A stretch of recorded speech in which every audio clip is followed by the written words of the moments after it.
कराची में पीटीआई रहनुमा अली जैदी मीडिया से बात कर रहे हैं। कर रहे थे, एक्सपोज कर रहे थे, उनको पुलिस ने उठा लिया और उठा के उनके ऊपर एफआईआर काट के उनको अरेस्ट कर दिया।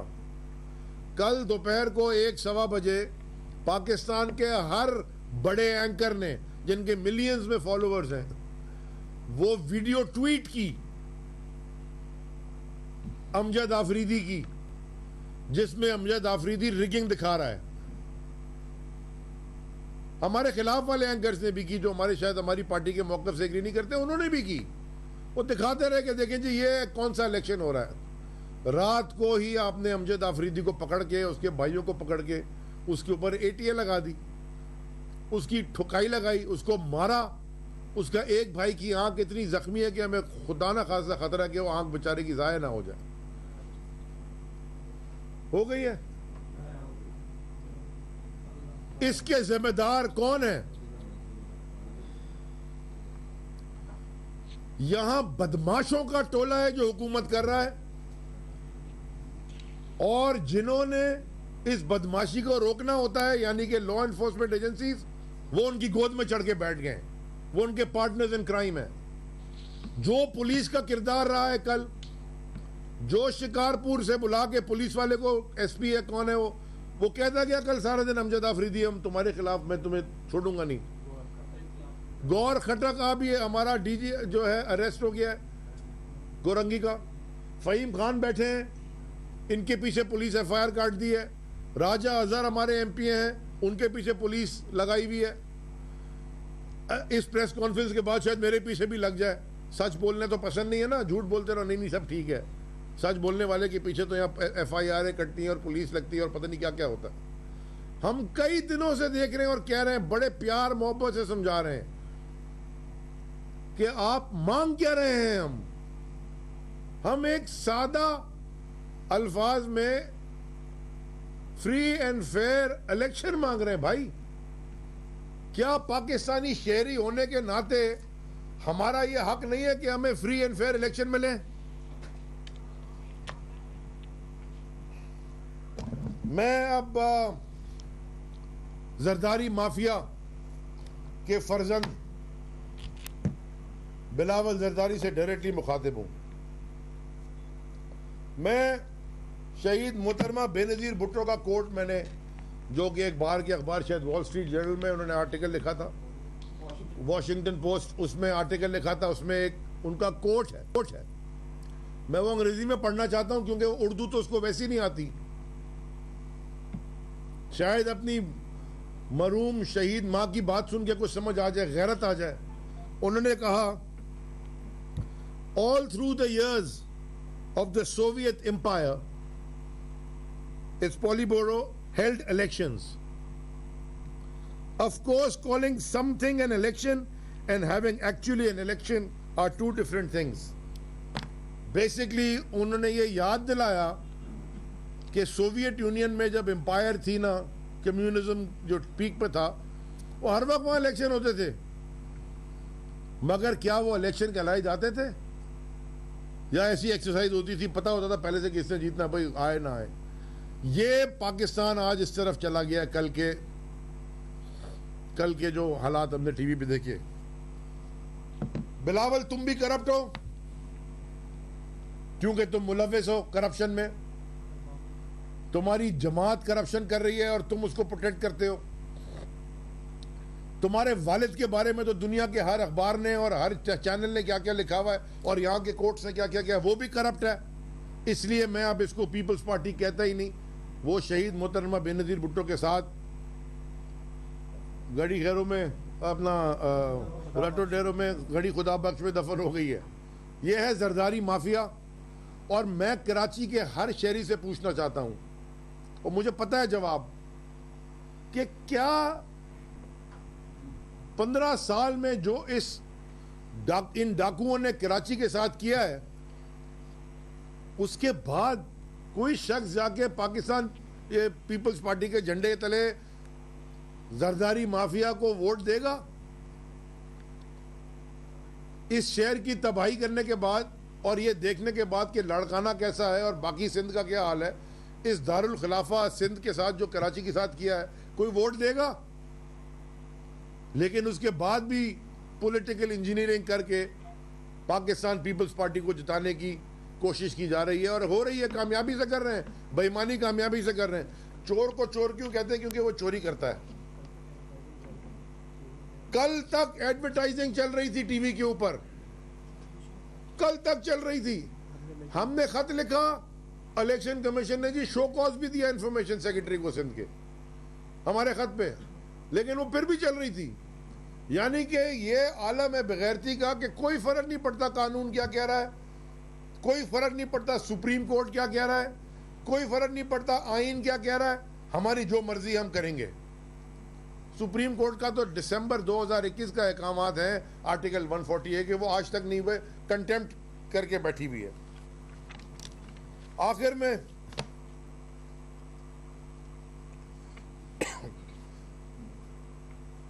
पॉलिटिकल इंजीनियर्स, अच्छा लफ्ज है, दुनिया की तारीख में मुझे जरा कोई ये बता दे, पूरी तारीख पढ़ लें, कि पब्लिक मैंडेट को चोरी करके किसी को इंस्टॉल किया गया हो, अवाम की राय के खिलाफ अगर जबरदस्ती किसी को बिठाया गया हो, क्या वो माशरा, वो सोसाइटी, वो मुल्क ने कभी तरक्की की है? पब्लिक मैंडेट आप चोरी करते हैं, पब्लिक मैंडेट आप मैनिपुलेट करते हैं, पब्लिक मैंडेट में धांधली करते हैं, चोर ऊपर बैठते हैं और वो मुल्क का नुकसान पहुंचाते हैं। सो जो इस चोरी में मुलव्विस है, आप पाकिस्तान की खिदमत नहीं कर रहे, आप पाकिस्तान को नुकसान पहुंचा रहे हैं। नुकसान पहुंचाने वाले मेरे मुल्क को मेरे मुल्क के दोस्त नहीं हो सकते। अपनी अना, अपनी ईगो, अपनी पता नहीं क्या कहते हैं उसको आपने एरोगेंस, उसमें आप मुल्क का नुकसान करते जा रहे हो। ये शहर कराची पालता है पूरे मुल्क को, ये शहर कराची पालता है पूरे सूबा सिंध को। 90% बजट तो यहीं से आता है। हर रोज यहां बोरी बंद लाश मिलना शुरू हो गई है, आप उनको इकट्ठा कर रहे हो जो बोरी में लाशें डालते थे। तो मैं सबसे ये कहना चाहता हूं, ऊपर सीनियर जूनियर हर एक से, खुदा के वास्ते इस मुल्क का नुकसान करना बंद करें। आखिर में जिस तरह इस शहर में कोई इलेक्शन एक्सेप्ट नहीं कर रहा, पाकिस्तान तहरीक इंसाफ रिजेक्ट करती है रिजल्ट्स को। हम ईमानदारी से एक यूसी भी जीत जाते हैं, हमारे लिए वो बहुत होता है। ईमानदारी से, हम बेईमानी नहीं करेंगे। एक यूसी भी अगर हम जीत जाते, अगर ईमानदारी से, तुम जो मर्जी कर लो, तुम ये पीपल्स पार्टी को मैंडेट दे दो, ये झूठ के ऊपर है। सारी पॉलिटिकल पार्टीज के पास फॉर्म 11 पड़े, रिजेक्ट करते हैं हम इस इलेक्शन के पूरे प्रोसेस को, इंक्लूडिंग द रिजल्ट। मैं सारे जो मेरे बहुत सारे एमपीएज हैं, कैंडिडेट्स हैं, जो आरओ के दफातर के सामने बैठे हैं, कल रात से बैठे, सर्दी में बैठे हैं, अभी भी बैठे हैं रिजल्ट के इंतजार में। एक ने तो लिख के दे दिया डिस्ट्रिक्ट का देंगे नहीं रिजल्ट, कल देंगे, ऑफिशियली लिख दिया है, वो मैंने ट्वीट भी किया है। मैं आप सबको कहता हूं, हिम्मत पकड़े, मैं आप में सबके पास आऊंगा। हिलना नहीं है हमने वहां से। और जो अगला स्टेप है, मैं कोई टाइम लिमिट नहीं दे रहा क्योंकि अभी हमारी मुशावरत होगी पार्टी की लीडरशिप से, लेकिन जो अगला स्टेप है हमारा, वो मैं ऐलान करूंगा जल्द करीब। और वो स्टेप शायद पसंद ना आए लोगों को, लेकिन हम सिर्फ चाह रहे हैं कि हमारे रिजल्ट दो। अभी एक डिमांड हमारी है कि रिजल्ट दो, फॉर्म इशू करो, ताकि और फॉर्म ए के साथ पता हम टैली करें फॉर्म 11 में क्या हुआ है, क्या तमाशा है। और नीचे फॉर्म्स भी हमारे पास हैं सारे इलेक्शन के। मैं डिमांड करता हूं इलेक्शन कमीशन ऑफ पाकिस्तान का रेजिग्नेशन। वो काबिल नहीं है इलेक्शन कमीशन ऑफ पाकिस्तान बनने के, बेईमान आदमी है। पीडीएम का एक्सटेंशन है। मैं ईसीपी का इलेक्शन कमीशन डिमांड करता हूं कि इस्तीफा दे फेल हो गया वो इलेक्शन कराने में। पहले फेज 1 में फेल हुआ, लोगों की लाशें गिरी, फिर फेल हुआ कल कराची में। मैं डिमांड करता हूं, होंगे आप मेरे से बड़ी अच्छी सलाम अलैक है, लेकिन आईजी साहब, आपका काम था कानून को ऊपर रखना। किसी MNA, MPa, minister, political engineer की बात सुने बगैर आपका काम था ईमानदारी से इलेक्शन करवाना। जिम्मेदारी आपकी थी। आप फेल हो गए, आप पहले भी फेल हुए, आप फिर फेल हो गए। मैं आपकी भी रेजिग्नेशन डिमांड करता हूं। और एआईजी कराची साहब, आपसे मेरी आपसे कोई 15-17 साल पुरानी बहुत अच्छी सलाम अलैक है, घरेलू ताल्लुक है। आप भी फेल हो गए, आपको भी इस्तीफा देना चाहिए। आपका भी इस्तीफा डिमांड करता हूं। आप अगर अपना काम पूरा नहीं कर सक रहे, आपको कुर्सी छोड़ देनी चाहिए। अगर आप प्रेशर बर्दाश्त नहीं कर सकते, ऊपर से कॉलें आती हैं तो।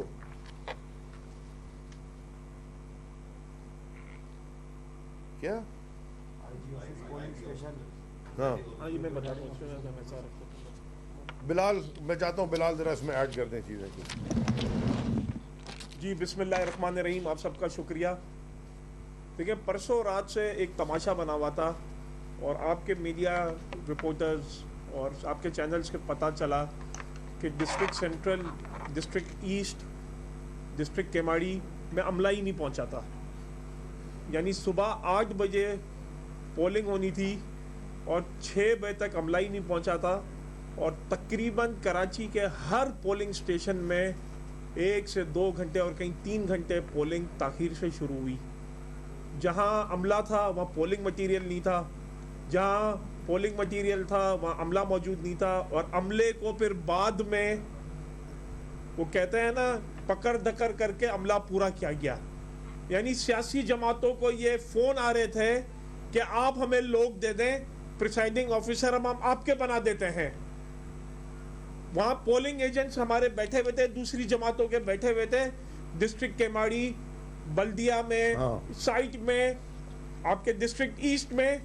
तो वो पोलिंग एजेंट्स को कहते हैं आप आपस में डिसाइड कर लें, इसमें से किसी को प्रिसाइडिंग ऑफिसर बना दें। ये इलेक्शन कमीशन ने ये तमाशा किया हुआ था।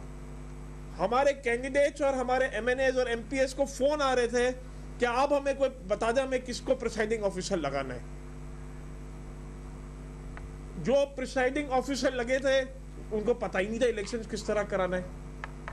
उनको यही नहीं पता था कि काउंटर जो स्लिप है वो किस तरह भरनी है, स्टैम्प कहां लगना है। मुझे एक बात बताएं कि ये किस तरह हो सकता है कि काउंटर फाइल में 100 वोट कटे हुए हैं और जब उसका रिजल्ट बन रहा है तो 150 वोट निकल रहे हैं। वो 50 वोट, कहीं 100 वोट पर बूथ वोट डाल दिए गए। और जब प्रिसाइडिंग ऑफिसर को किस पे हमारे कैंडिडेट्स ने, पोलिंग एजेंट्स ने इस पे आवाज उठाई तो कहते हम क्या करें, वो डब्बे में से वोट निकल आएंगे, अब हम कुछ नहीं कर सकते। हमारे पास ये सारे फॉर्म 11 मौजूद हैं और कल रात को 12:30-1 बजे तक हम तकरीबन 70 यूसीओं पे जीत रहे थे। इन फॉर्म 11 के मुताबिक डिस्ट्रिक्ट केमाड़ी में, मारीपुर में, साइट में, कोरंगी में, शाह फैसल में, औरंगी में, सेंट्रल में, गुलशन में हम जीत रहे थे। जिना टाउन में हम जीत रहे थे। और जब आज वहां से आरओ ने रिजल्ट दिया है तो वो रिजल्ट ही चाहिए। तो ये जो फॉर्म 11 जो प्रिसाइडिंग ऑफिसर और आरओ ने अपने अंगूठे लगा के दिए, या तो ये झूठ है या वो जो आज इन्होंने रिजल्ट दिया वो गलत है। एक चीज गलत हो सकती है, दोनों चीजें तो गलत नहीं हो सकती। एक बहुत ही मजे की बात बताऊं कि मेरे पास ऐसे फॉर्म 11 आए हुए हैं कि जिसमें ओवर राइटिंग भी हुई है। 74 को 174 कहते हैं ना, वो नकल के लिए अकल की भी जरूरत होती है। वो जो आरओ ने वो ब्लू पेन से 74 बनाया हुआ है और ओवर राइटिंग ब्लैक पेन से कर दी है। तो नकल के लिए इनके पास अकल भी नहीं है। वो एक सईद गनी की यूसी चनेसर में वो हम 600 वोटों से जीते हुए हैं उस सारे हमारे पास उसके फॉर्म 11 पड़े हुए हैं और वो रिजल्ट चेंज है। सईद गनी साहब को ये इसलिए है ना परेशानी है कि वो अभी भी इलेक्शन मैनिपुलेट करें, क्योंकि वो चनेसर टाउन इलेक्शन हार चुके हैं सईद गनी साहब। वहां पे नाइब नाजिम, जिनको ख्वाब था कि वो अपने भाई फरहान गनी को शायद नाजिम और नाइब नाजिम बनाएंगे, वो वहां से अब नाइब नाजिम नहीं बनेंगे। वो आपका उधर UC7 गुलशन इकबाल पोलिंग स्टेशन नंबर में जो वहां पे प्रिसाइडिंग ऑफिसर शामिल थे, वो इलेक्शन कमीशन का अमला ही नहीं था, वो इंपोर्टेड किए गए थे, एक किसी ने ना वहां पे बिठाया हुआ था। वो हम शांति नगर की UC जीते हुए थे और वहां पे को वहां पे वोट डाले गए। ये मेरे जितने कैंडिडेट्स बैठे हुए हैं सबके पास रिजल्ट्स हैं कि वो जीते हुए हैं। कोरंगी में आरओजी अभी तक मालूम नहीं है। डिस्ट्रिक्ट ईस्ट के मुझे अभी फोन आ रहे हैं कि जो वहाँ पे आरओज हैं, ना आरओ मिल रहे हैं, ना वो अपने ऑफिस में है, ना डिस्ट्रिक्ट के ऑफिस में है, कहीं मौजूद नहीं है। आरओज ने अपने फोन बंद कर दिए हैं। वो कहता ना मतलूबा नंबर से आपका राब्ता मुंतका हो गया। नहीं, इलेक्शन शुरू नहीं हुआ कल 10 बजे तक कराची में, पूरे कराची में इलेक्शन 10 बजे तक शुरू नहीं हुआ और इलेक्शन बहुत सारी जगहों पे 12:30 बजे तक पोलिंग एजेंट नहीं थे, कहीं पोलिंग का अमला नहीं था, कहीं पोलिंग का स्टाफ नहीं था। वो फिरदौस शमीम नकवी की वीडियो दिखा रहे हैं, अरे अक्लमंद, उन्होंने सामने खड़ा करके बनवाई थी वीडियो, आरओ के भी और पुलिस वालों के भी, कि ये देखो, एक मिनट यार, कि वो देखो तुमने ये जो लगाई है सील ही सही नहीं है। वो सामने खड़ा के बोला बनाओ वीडियो, मैं दिखा रहा हूँ। अच्छा, इसमें आखिरी बात मैं ये करना चाह रहा हूँ, इंशाल्लाह ताला हम पूरा पेपर, एक मिनट आखिरी बात, हम पूरा पेपर जारी करेंगे कि कितनी यूसीज में मैनिपुलेशन हुई है। एक आखिरी बात, क्योंकि महराज इधर बैठे हुए हैं, महराज के रिजल्ट इसके पास पूरे हैं। ये हमारे वाइस चेयरमैन UC8 से और भी कैंडिडेट्स बैठे हैं, 4 यूसीओं वो शाहनवाज जी, वो भी आ रहा हूँ। 4 यूसीओ विन कर चुके हैं। रात को शाहनवाज भाई उसका भी बता फॉर्म 11 सारे पड़े। ये जो महराज जीते हैं, UC जीत चुके हैं और उसमें पीपल्स पार्टी नंबर 3 पे थी, वो पीपल्स पार्टी को जिता दिया। 600 से शाहनवाज जदून के मारीपुर में जो इनका हलका है, उनके फॉर्म 11 इधर मौजूद है। 4 यूसीज हम जीत चुके हैं। जो रिजल्ट आया उसमें हमें 3 यूसीज हरा दी गई हैं। तो ये हम इसको एक्सेप्ट नहीं करते। हमारे वर्कर्स को, हमारे चेयरमैन, वाइस चेयरमैन को और जो हमारे जितने भी अहदेदार हैं, उनको मैं ये कह रहा हूँ, आप रेडी रहें और किसी वक्त भी हम कोई भी कॉल दे सकते हैं। अली भाई ये बता दें, कहीं आपकी सियासी नाकामी तो इसको नहीं करार दिया जा सकता, कहीं आप इलेक्शन कमीशन में छुपने की कोशिश तो नहीं कर रहे, कहीं कराची ने आपको रिजेक्ट तो नहीं कर दिया? तो इन सवालात में कितनी सदाकत है? क्योंकि आपकी जो तंजीम है उस पर भी आप ही के लोग इल्ज़ाम लगाते रहे हैं कि वो इतनी फ़ाल नहीं है कि वो बल्दियाती इंतखाबात जीत सके। तो आप इस हवाले से क्या कहें? ज़्यादा कैंडिडेट ये फॉर्म 11 और अच्छा अली भाई ये बताइएगा कि जो आप आज पॉलिटिकल इंजीनियरिंग का दे दिया मैंने जवाब। इल्जाम लगा रहे हैं, अक्लमंद को इशारा काफी है और आप सबसे इस कमरे में ज्यादा अक्लमंद है। आप जो आज पॉलिटिकल इंजीनियरिंग का इल्जाम लगा रहे हैं, यही इल्जाम दीगर सियासी आपके मुखालफिन 2018 में लगा रहे थे, जब कराची में आप 14 MNA जीत गए थे। तकरीबन दो दिन बाद रिजल्ट और नताइज सामने आए थे। तो ये तो पाकिस्तानी सियासत की रिवायत है और ये तो उस तरीके से ना जो जीते वो खुश है, जो हारे तो पॉलिटिकल इंजीनियरिंग का इल्जाम लगा दे। देखें, ये बड़ा अच्छा सवाल, तुमने अच्छा सवाल पूछा है, इसका मैं जवाब दूंगा। इसीलिए इमरान खान साहब एज प्राइम मिनिस्टर अपनी हुकूमत, दौरे हुकूमत में हम सारे EVMs के पीछे बोलते रहे और लॉ भी लेके आए EVM का, ताकि ये मसला ख़त्म हो जाए ना एक दफ़ा इलेक्ट्रॉनिक वोटिंग मशीन का। और यही लोग जो साथ बैठे थे, हमारे अमीनुल हक साहब उस वक्त भी मिनिस्टर थे, वो इंटरनेशनल ओवरसीज पाकिस्तानी वोटिंग का तो वो बना रही थी मिनिस्ट्री ऑफ IT। यही EVM में इलेक्ट्रॉनिक वोटिंग मशीन ने मसले हल करने थे। इसीलिए नहीं आने देते सिस्टम इसका मुल्क में EVM, कि वो कंट्रोल करना चाहते हैं। अली साहब ये बता दें, अली साहब ये बताएं कि देखिए जैसे अमजद है, उसको कल से अमजद अफरीदी को हिरासत में रखा हुआ, उसको तशद्दुद भी हो रहा, सब कुछ नज़र नहीं आ रहा कि कहीं पार्टी कल गई हो या उसके लिए कोशिश की गई हो। जैसे अभी गौहर खटक भी है, अदील भी है, तो कहाँ भाई साहब ऐसे लग रहा था कि मैं जवाब देता हूँ, मैं जवाब देता हूँ। तो देखिए ना, आप सवाल पूछते जवाब ले लें।